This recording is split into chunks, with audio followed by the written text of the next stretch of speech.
হায় রে হায় কোন দিনও বাপর বাড়ি গেছিলাম যাওয়ার পরে কইসলাম হান্দেশ খাইতাম আর ইকান ফুনিয়াও আমার বাবিয়ে চাউলের গুড়ি ভিজাই রাখি দিছিল ময়দা ভিজাই মরচার গুড়ি দি মাখাইব লাগে আর কার বার চাইরা আমার বার চাইরা আমি যাতে এই সবগুলা এখানে মিক্স করিয়া একটা ব্যাটার সুন্দর করে তৈরি করতাম পারি।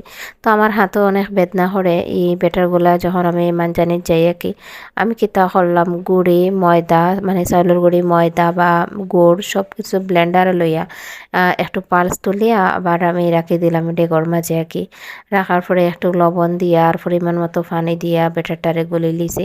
দেখা যায় হাত দিয়ে মিক্স করলে অনেক দেরি হয় আর কি। এর লাগি সহজ হইতে করেই আমি ব্লেন্ডারে সবগুলা মিক্স করছি। তারপরে আমি লড়ির তেল গরম হয়ে একটা একটা করে দিমো আর লাহান টানাইয়া তুলমো।